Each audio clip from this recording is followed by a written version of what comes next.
With men gaining custody of their children in only 7% of cases, Bob Geldof puts forward his own controversial case for increasing fathers' rights. The programme contains some strong language.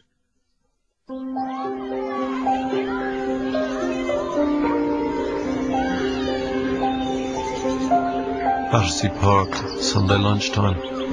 Watch the single men with their children drag themselves through the false hours in a frantic panic of activity. The build-up, the all-week anticipation, and then the excitement of being with them. Time dripping too fast, decaying, every second measured and weighed in the balance of loss, losing, going away and fading. Everything must be crammed into this space. Life in an hour, love in a measured fragment of state-permitted time. Feed the ducks again. MacDad and McDonald's. Where else do you go?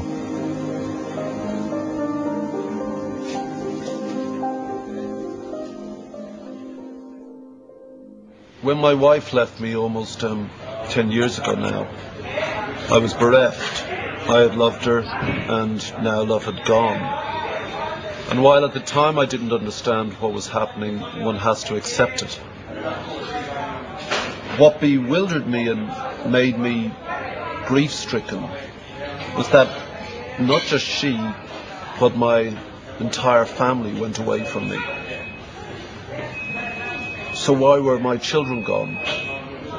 Those things that were the best of us. Why couldn't I be with them like I had been for all their lives? I went to the law to try and be with my kids 50% of the time. But like most men who go to court under the family law system in our country, I was left feeling criminalized, belittled, worthless, powerless, and irrelevant. I'd entered a world riddled with bias, prejudice, discrimination and hypocrisy. A world where under the guise of justice, children are stripped of their fathers, fathers of their children. This has to change.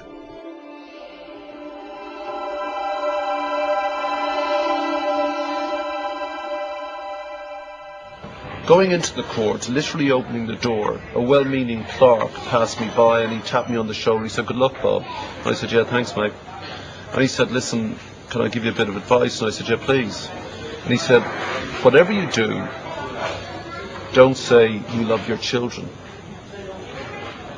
I was taken aback. That was the sole defence I had, if defence is the correct word. And I said, "Why not?" And he said, "Well, the court think it's extreme if a man articulates his love for his child."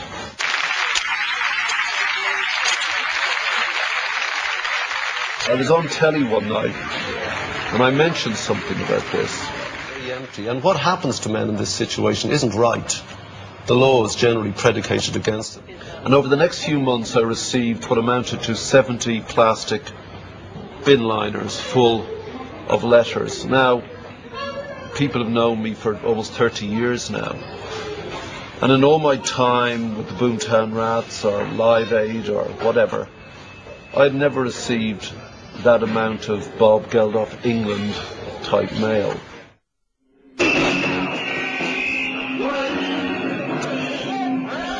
I had no idea there were so many of us out there destroyed by this system.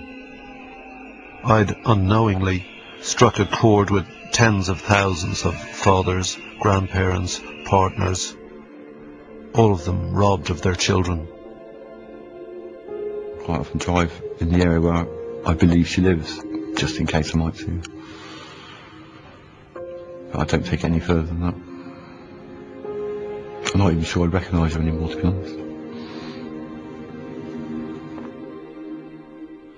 I'm keeping all her cards and everything else. One day when she comes and sees me and finds me, she will.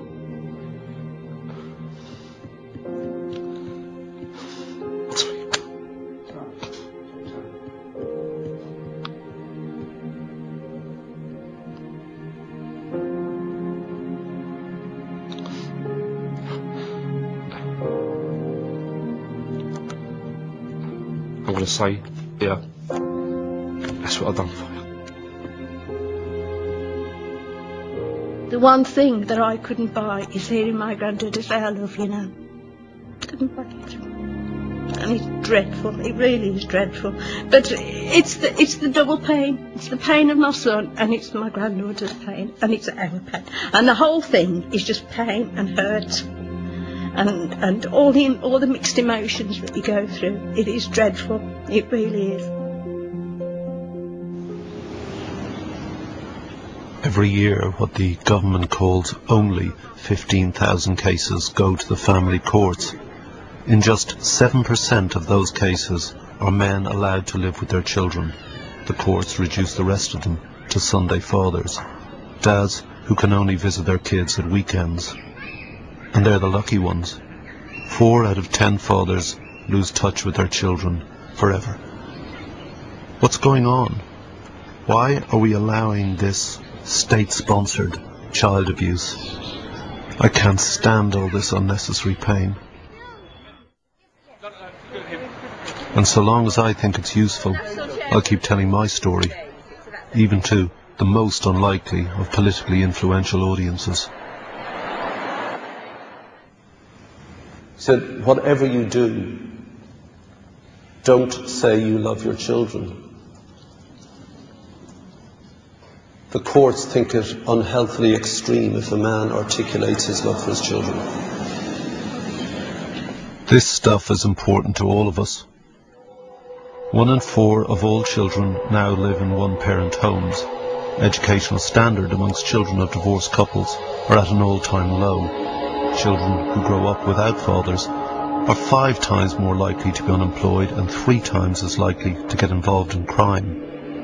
80% of all social housing is for single-parent families, and family breakdown costs the taxpayer at least £15 billion per year.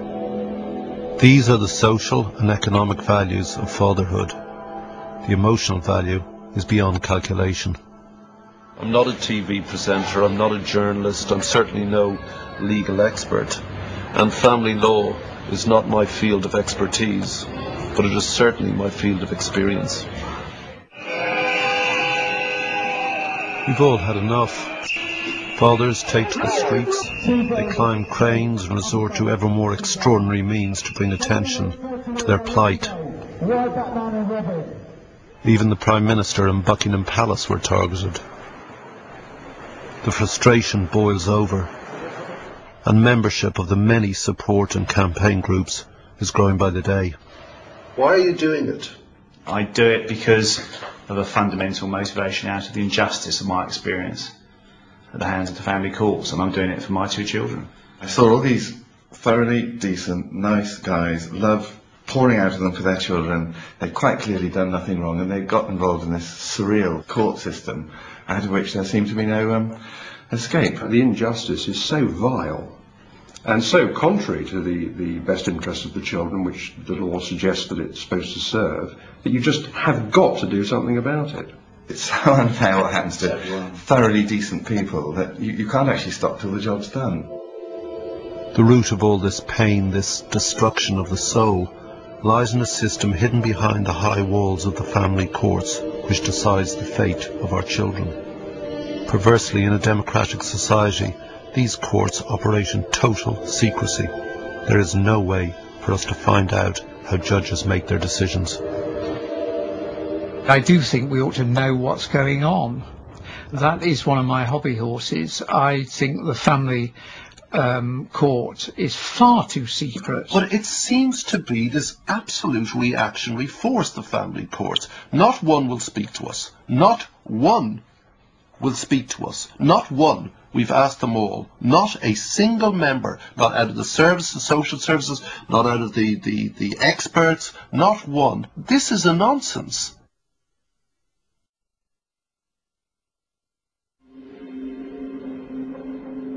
When a marriage ends, a couple may turn to the law to resolve disputes about their children. But almost immediately, they're sucked into an antiquated, secret family justice system, where the dispute is inflamed further because of the adversarial nature of our law, which promotes discord, bitterness, rage, anger, and finally, hatred. It's a farce. The law claims to be gender neutral, but that's a lie. For 9 times out of 10, the judge's decision will favour the mother. If they're lucky, dads, like a visiting uncle from Mars, will see their kids for contact every other weekend. So why does this happen? Why are fathers forcibly removed from their children? Why do we allow this, in effect, state-sanctioned kidnapping? The root of the problem facing fathers lies with one crucial phrase written into the law itself. The first line of the 1989 Children Act states that the best interests of the child are to be considered paramount. Now, this sounds fair enough, but in reality it's through this that a bias against the idea of men in the home has penetrated the family courts. The Children's Act states that the interests of the children will be served by this law, because it's called the Children's Act. For me, the problem is that the unspoken and indeed unwritten corollary of that clear statement is that the interests of the child are nearly always best served by the presence of the mother. Why are the courts so resistant to the fact that men are as capable at bringing up their children as a woman? Well, I find that very difficult to deal with. I think probably in many cases it's happened because the courts have tended to equate young children with mothers for some reason. Well, that's a cultural, isn't it? A social thing. Yes, another time. Probably, yes. So no one is accountable for this reactionary, unfair, unjust, possibly illegal, and certainly illogical system which causes so much destruction. How can this be? While society is changing, what is still the fact is that women take the prime responsibility for caring and bringing up their child, and that's still, you can see that in the patterns of work, you can see that in who's at the school gates picking up the children, you can see that in who takes the children to the doctors, who takes the children to the dentist. When it comes to separation and divorce and determining the residence for a child, interesting enough, if you actually look at the stats, you'll probably dispute this one, but the reality is that women on the whole, more women tend to apply for residence orders, more men tend to apply for contact orders. But if a man does want to fight for the right to be a parent, he'll face a bigger, more practical problem. By the time a case gets to court, most fathers will have left the family home for which he is still paying, and be lucky to afford a bedsit or shared flat. By moving out, a father is in fact often sowing the seeds of his own downfall. Letting the children live alone with their mother will very quickly establish a living arrangement that the courts are reluctant to break up. When you're in a conflict situation and a judge has to determine the residence of the child, the judge, in looking at the interest of the child, would look for stability. So if the child is already living with a mum... What's his idea of stability? Well, if the child is already living with the mum, the judge may well decide that that's in the best interest of the child to continue. But that's wrong. Well, that may be your view. No, now, how do we tackle that? View. Hang on. How do we tackle that? By speeding up the court processes and by trying to get mediation and conciliation in at an earlier stage. But why has this clearly failed, decrepit system been allowed to continue for so long, reinforcing the worst prejudices and injustices? It currently takes so long for cases to reach court that judges are even more unwilling to upset the living patterns, which is almost always that the child will be living with its mother. The status quo almost always happens simply because of the delay in getting to court. Yes. So the court itself imposes a status quo. So it's catch-22. This is one of the criticisms that judges have of the system. Delay. And it is outrageous. And it takes a year, sometimes longer, for the case to come before the court. Now, that is wrong. I mean, take, for example, the requirement to have a welfare officer's report.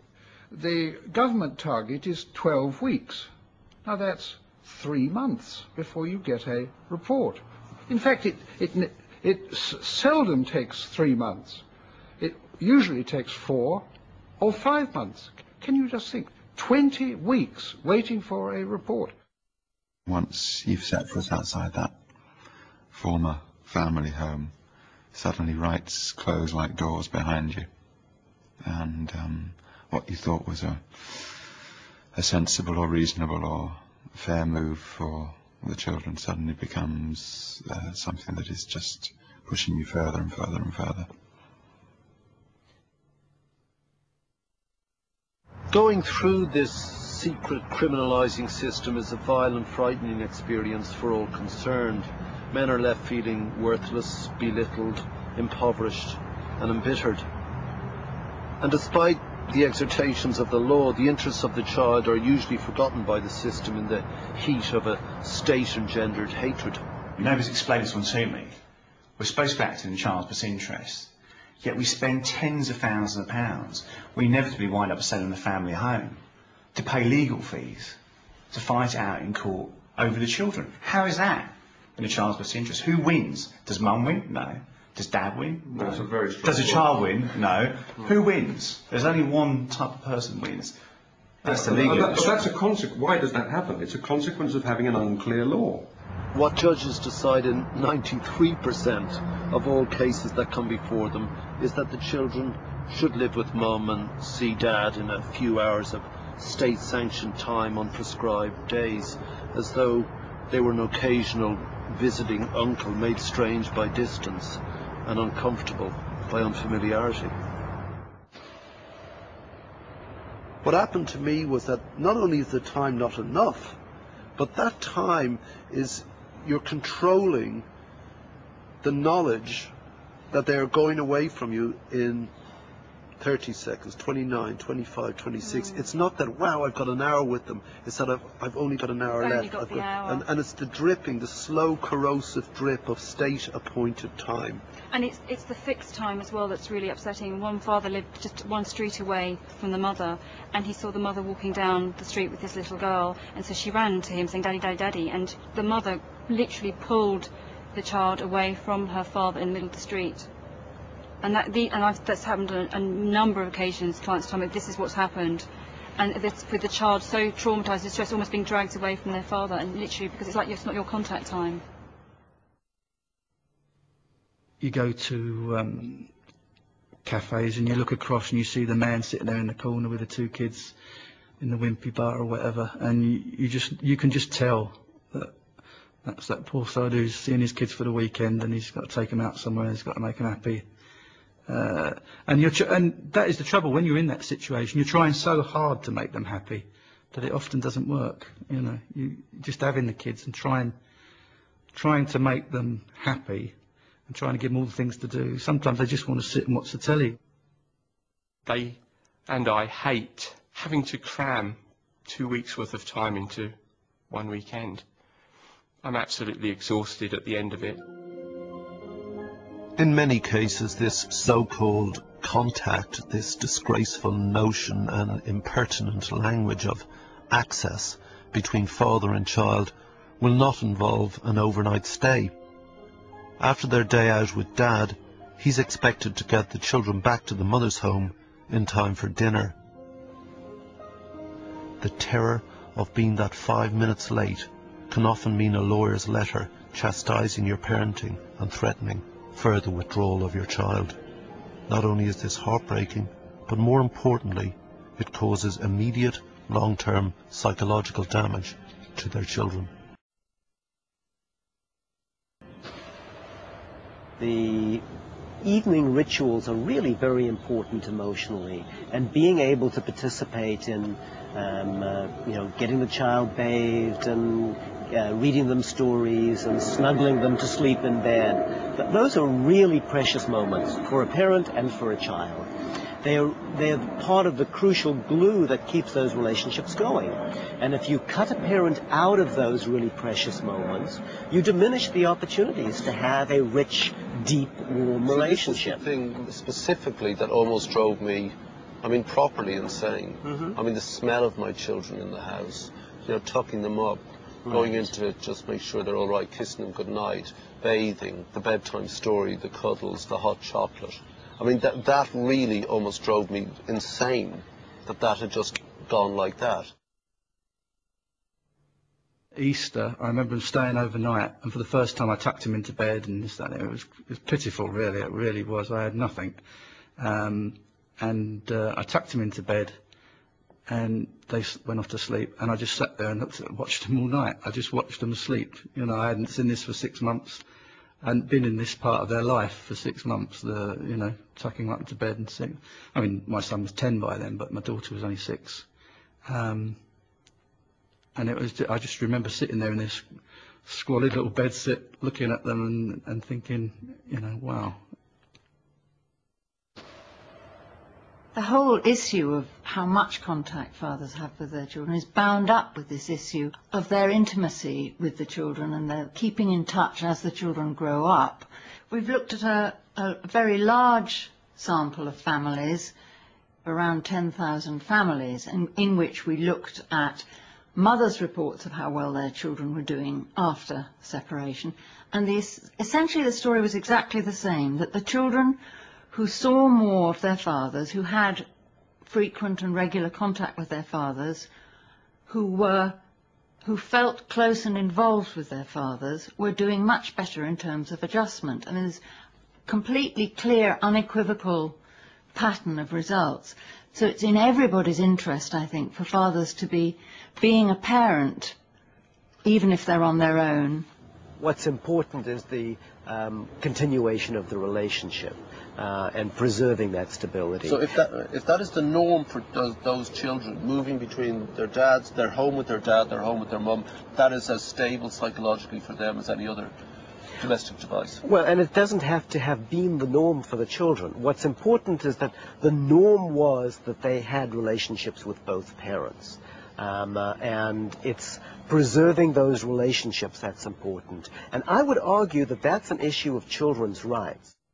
The more family that a child's got in their lives, the more family they see, and the more you tell that child, oh, you're wonderful, what a beautiful girl, what a handsome little boy, how clever you are, you're going to be top of the class. The more you tell a child that, they will grow and have confidence and they'll feel stable and they'll grow up being a better person for that. The harm that this outdated, defunct family law causes to children, their fathers, and the extended families cannot be underestimated. Fractured families, scarred children, distraught grandparents. What have we become? We allowed this system to continue when we know the damage that it's doing. It breaks our hearts, destroys our children, it's ruinous for society, it makes the culture vulgar and perverse. It costs a fortune, and it flies in the face of everything we know as humans, that children love both of their parents, and in turn, both of their parents love them. Life is empty and quiet. And all those times when you go, God, just give me an afternoon, breathing space, which most parents know.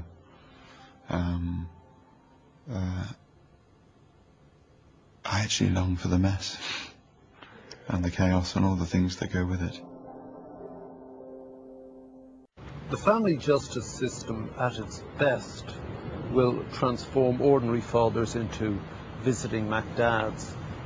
But at its worst, the system and those who run it will cut the ordinary father out of family life entirely. Based on nothing more than outdated social stereotypes, and despite everything that child experts say, the courts have become instruments of political social policy by insisting that the interests of the child are bound up in the best interests of the mother. So if you're a man, why have children if they're going to be taken from you upon separation? Why get married if for the rest of your life you become not much more than a wage slave, simply in order to see your child a few minutes a year? I suspect that if the law were as tilted towards men as it is now to women, we will behave in the same way. So it's little wonder that many women are tempted to abuse the system, all the while it works in their favour. I had one mother who said to me, tell him, give me the money and he can have contact. I mean, you're in front of this woman who's saying, he can see the kids if he gives me money. I mean, do you not just go, you fucking bitch? Well, the problem is that when you're actually Not to her acting with face. someone, well, you probably think I it. would. I'd be a crap lawyer. You think, well, this is the thing, because when you're acting for someone, there are boundaries the limits to what you can say. You can say, well, basically, I don't want to work for you anymore, because I mean, if you're not going to take the advice But I mean, I'm giving internally, you, does your oh, no, soul but you not do. wither? Well, you do. This is why it's a thankless task, and that's why I don't want to actually work But in that you see, environment. I equally think it's human, her reaction. Mm. The law is allowing her to do this. Women litigants are becoming, or have become, adept at manipulating the system, and the system is capable of being manipulated. And if someone is implacably hostile and simply won't give contact and brainwashes the child against the father, then there's very little one can do. The judge makes an order for contact, the mother disobeys. What can the judge do? He can fine the mother or send her to prison. Now, typically she's got no money, so the fine isn't a possibility. So, to send her to prison, what does that do for the children? The government is saying it will extend powers for judges beyond imprisonment. And the reason they're doing that is because now the mantra is, if you put the mother in jail, how is that in the interests of the child? Well, it's in the interests of the child that when she gets out, she won't do it again. But the best this government can come up with, and this really does show the lack of intellectual rigour, the lack of imagination behind this claptrap, frankly, is that if a mother prevents contact, she might be made to pay the dad's expenses if he's booked a holiday. He doesn't want a fucking holiday. He wants to hold his child. 4 out of 10 mothers, that's 40%, admit to having obstructed contact between children and their fathers. And the family law system does nothing. Doing nothing nearly always means giving in to the mother, who of course is claiming all her demands are in the best interest of the children. It's a form of moral laziness. They just make the decision that, mum's upset when dad has contact. Mum being upset is bad for the child, and so the court says, well, we better stop dad seeing child, even though he's done nothing wrong. I mean, that is a complete pattern. It happens time and time again. And it's actually the justification for taking a child overseas. Mum will be upset if she's not allowed to go and live in Australia. Therefore, she must be allowed to go and live in Australia. We see that all the time, week in, week out. In my own case, I don't want to go on about my own case, but he lives in Japan. We have a great relationship. He came at Christmas. But I haven't seen him for 18 months, and I'm entirely dependent on his mother's goodwill whether or not he comes. There's absolutely nothing else I can do. I can talk to him on the phone and so on. But, there's just endless such stories. Do you have anxiety before he comes, or is it a longing, or is it a mixture?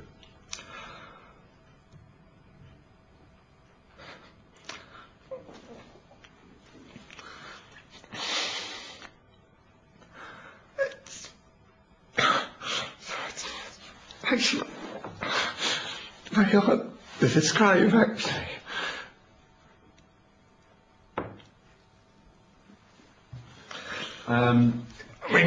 What happens is I don't actually. It's all off in a little zone somewhere, and I don't think about it. I shut it out. And then when he comes, it's great. And then he goes, so I bottle it up again for another year. After taking his son away, Jim Parton's ex-wife changed his son's family name. You remove the final connection. You airbrush the past, and the father has disappeared. It's relatively easy for a mother to change their child's surname, and there's little a father can do in this situation. It's futile to turn to the law, as the law clearly does not protect men, as our first woman law lord, Dame Brenda Hale, made very clear recently. She said it was a very poor kind of parent who would insist upon calling the child by its own name. So not only had this man lost his last viable connection with his child in this particular case, but he had been told he was a bad dad for trying to keep any sort of relationship going. How devastating. It's a way of excluding the father. And what does the father think? Why did the mother do it? It was for reasons to do with her, not to do with the child. And to say that he was a bad father because he objected, I mean, I'm sorry, with every respect to a very senior judge, this judge doesn't agree. There seems to be an all-pervasive suspicion of men lodged deep within the family court system. It's based on some perverse notion that men themselves, by virtue of their masculinity, are unfeeling brutes, incapable of love or clear displays of affection. But with this sort of attitude, it's very easy for a woman to prevent a father from raising his child. And the quickest and easiest way to do this is to utter two magic words. Domestic violence. You must hear it all the time to stop dads from seeing their kids. Well, that's not the only sort of allegation. What about sexual abuse? It's very easy for the mother to say, and very difficult for the father to disprove. The whole apparatus of the system, based on nothing more than flagrant prejudice and clear discrimination and bias, can bear down so strongly on a father that he will start to view his every action with doubt. Normal day-to-day behaviour of a loving father becomes sinister and threatening. I felt very nervous when I slept with my little 4-year-old when she came over and spent the night, and she insisted on spending the night. And I thought, oh, hell's going to break loose now, because she slept with us to the age of 3. People viewing this may have a view on that. That's how we brought her up. So when she said, I want to go home with Dad, she just got into bed, which is my bed, that big empty thing, that desert that I seem to occupy these days. And I was so panicky, and I really mean panicky, like, you know, like going like this, and maybe I shouldn't sleep there. And she said, come on, Dad. And I was just afraid that she'd go back, and the other side would say, knowingly, you know, because she knows, do you see, and use that against me. Yeah, it's not something I would recommend to a client. There is a potential difficulty if a man who has recently separated from his partner, wife, whoever, and has his 4 or 5-year-old child in the bed with him. But isn't that sad? Maybe. Over the last 15 years, we have developed concerns about sexual abuse. We're actually not trustworthy as humans. We're somehow hairy and brutish. We've got this big thing between our legs that controls us. And if you're with a little child, your little child, and you're sleeping together, that somehow these uncontrollable man urges will suddenly rise to the fore. We have countless people at our meetings saying, you know, there are these sort of, perhaps not actual allegations, but suggestions out there. Yeah. And we have to say, well, you know, just be a bit wary about having your child in your bed. I know when my child was... That is a disgrace. It is crazy, That is disgusting and a disgrace. Yeah. This is denied because, well, we're men, you know, we don't do that sort of crap. I mean, my son, when we separated, he was 4, and he was obviously, you know, he was disturbed about what was going on between his parents. He wanted to be in my bed, and I thought about the implications of it, and then, like you, I thought, fuck it, no, he can stay there, that's fine, and we'll take the consequences if someone raises an issue about it, which luckily they never did. But you have to say to people who come to our meetings, be careful, you know, because there'll be suggestions. In your experience, how many of the allegations of abuse or violence are substantiated?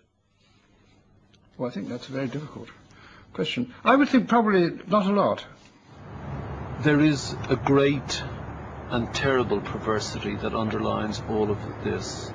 The modern and unspoken sense that all men are violent, abusive thugs, despite the reality of the men in every woman's life, or indeed man's life, their fathers, brothers, uncles, sons and lovers and friends.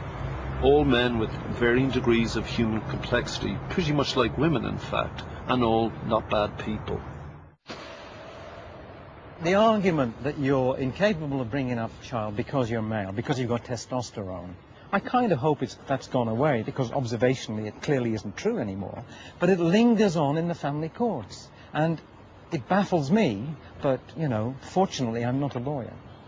You wrote, when it comes to understanding the conduct and character of men when compared to women, vulgar supposition is easier than objective measurement. That is absolutely right. I mean, it's a sort of legal laziness, isn't it? While the courts maintain this outdated sugar and spice, slugs and snails view of men and women, the rest of us have moved on. Today's fathers are increasingly involved in raising their children. You gonna eat any more, mister? Yeah? We'll sit round properly, come on. I just can't understand people saying that a woman can look after a child better than a man. To me, that's a load of rubbish. You know, they do the same job as good as each other. There's a lot of women that can't bring up kids as well. It's not a sex-specific thing. It's a cultural thing. This antiquated, prejudice, bias, discriminatory law must catch up with us. It must redress the balance and reflect the way that men and women choose to live now, how we wish to bring up children together, but perhaps in a different way. The family courts, with all their inefficiencies, have caused thousands of children such damage, fathers such stress, such turmoil, that more and more men are simply giving up. The system is so stacked against them that fewer and fewer have the energy to even get to court in the first place. Why don't more men go into the court? Well, because you know you're going to lose, so there's no point. I mean, if... And solicitors tell you that, don't they? They do indeed. And, you know, I mean, last week my car radio was stolen. Did I report it to the police? What would be the point, you know? The police aren't going to get my radio back, so I don't bother. In the same way, I don't bother to go to court if there's some difficulty over my contact, because I'm stuffed in here. What's the point? And so I'm not part of that 10% who go to court, if you like, on a big issue like that. What the Prime Minister says, because he's advised to say it, is that, well, look, it isn't as big a problem as it appears, because the majority of men don't go to courts to challenge this. People settle it. Well, I mean, this assumes that men on separation say, you're getting the kids? Fine, great, best of luck, love, I won't see my kids get... What? I would suggest the true truth behind the figures is that most guys are not very happy seeing the most cherished things in their entire existence once a fortnight. No, they're not. And the majority will say that the time they have them is never enough. Every step of the way you are emasculated, eviscerated, impediments put in your way, stopped, played with, manipulated, shit upon, treated with contempt, treated with derision, made to shut up, made to feel like an animal and a brute, never allowed to express the thing they say you don't have in the first place, your love for your child. When is this going to stop?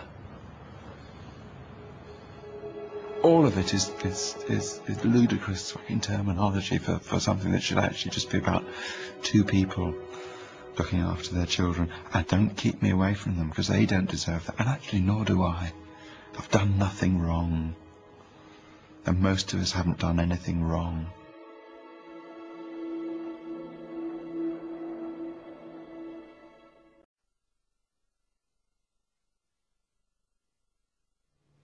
I just used to come away from dropping my daughter off or something like this, or dropping my son off, and pull into a gateway and bawl my bloody eyes out. And difficult. Really is. I've had lots of days just sitting at the kitchen table with a can of beer crying for hours on end.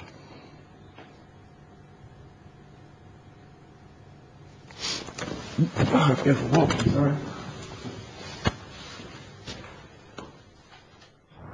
The family justice system in this country is a farcical reactionary joke. It causes such pain that if it affected anyone else save children, or more specifically their fathers, it would be of primary concern to the nanny impulses of this politically correct government. Fucking foxes get more consideration than fathers from this lot. Children must be returned to their families. Fathers must reclaim their children. This law stops them. Get rid of it. I propose we write new law to protect the rights of children to be with their dads equally where that is possible.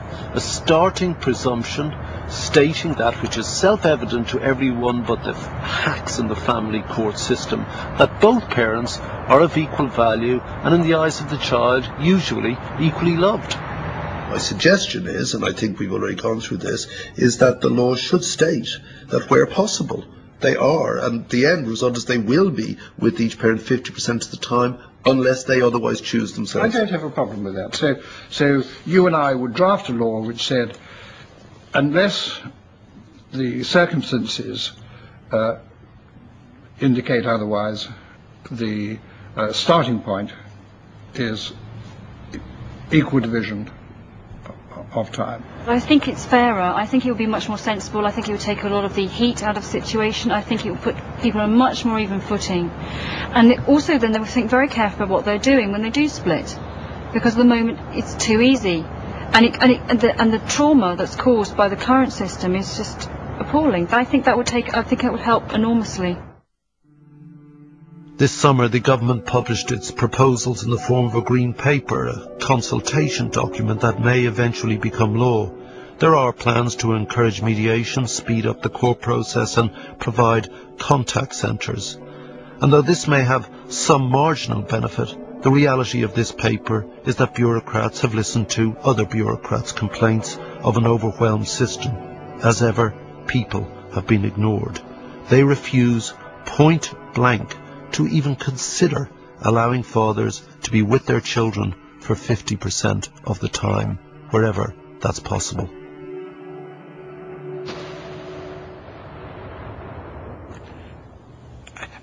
We're absolutely clear the current system is not working anywhere like adequately enough. We are not saying things are fine. This is why we're setting out what we think is a radical process of change. But it doesn't do that one thing.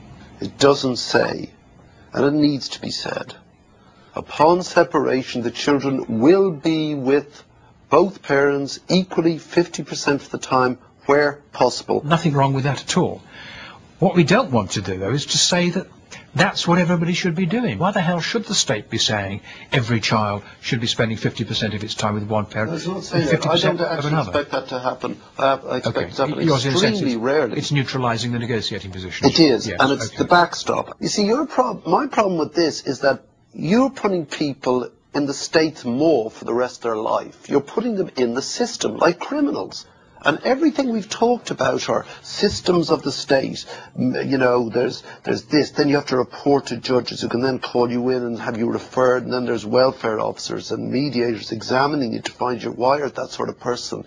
It's very Orwellian. And the endless interference because you've just broken up with your missus. Fuck off. Get out of my life. You know, that's it. And save yourself a few quid in the bargain, the state. You know, I generally, what's the problem?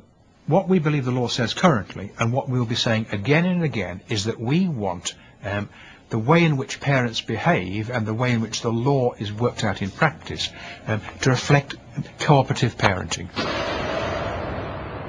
Or what the research tells us, it's not contact per se which makes for the best outcomes for the children. It's the quality of the contact. So it's not just, you know, divvying the child up.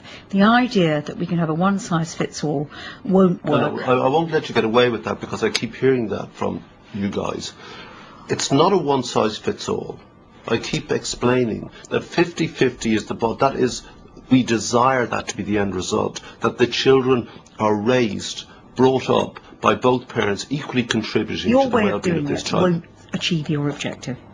You'll end up with just more litigation and just more conflict within the courts. While the Minister is right that in most couples' lives the woman will still do the bulk of the domestic work, she is wrong in assuming that this must continue upon separation. Like the courts, the Minister is defending the past. She, like they, seem to be unable to understand the present or imagine the future. The point is that if men were allowed to be with their children, they too would be caring for them. This will happen in our time, but not when a government pursues outdated modes of social policy. But what this is a tinkering with a wholly prejudiced, discriminatory, biased, inadequate and unjust system. And an unthinking tinkering with family law becomes unjustified tampering with people's lives. So stop tinkering, stop messing, tear down this law and start again. Because what fathers and mothers and grandparents and more specifically children need is the presumption that when you split up, when you separate, that the kids need to know that they will be with their mum and their dad half the time, where that's possible. If it's not possible, let's work something else out. Why not? The tens of thousands of men, women, fathers, mothers, grandparents, sisters, brothers, new wives, who've written to me have been betrayed by this disgusting law. And until this disgrace has been torn up and rewritten, the letters and the pain will not stop. My response is not to read the letters anymore, you know.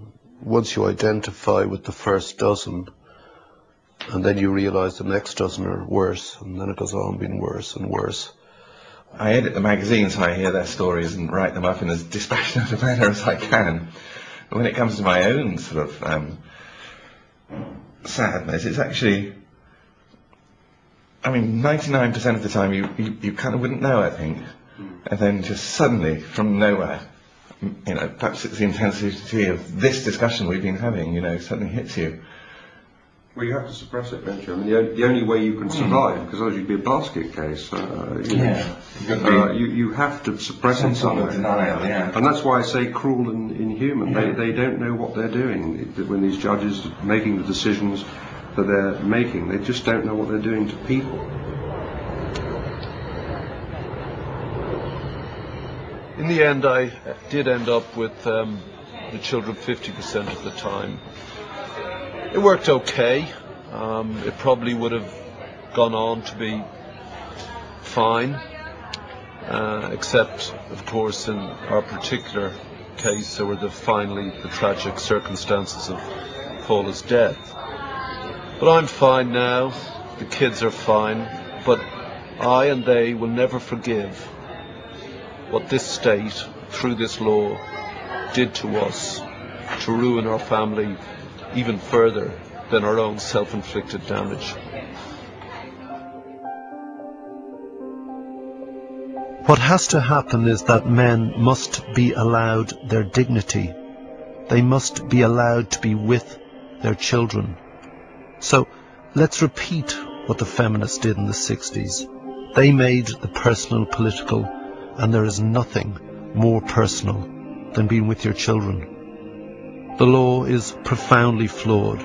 So translate your grief into action. Let your loss move you. Make your dismay and hurt felt.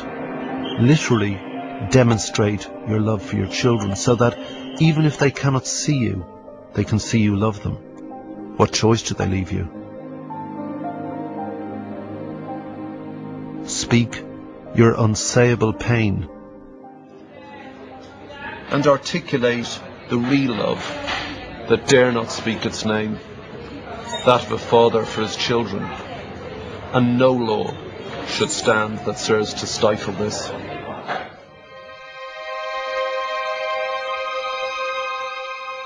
Since this programme was made, one of the interviewees, Alan Levy QC, has sadly died. For more information about the UK's child residence laws and advice on shared parenting, visit channel4.com/family. Next tonight we hear from couples, including the ones who provoked a media storm to see if wife swap changed their marriage.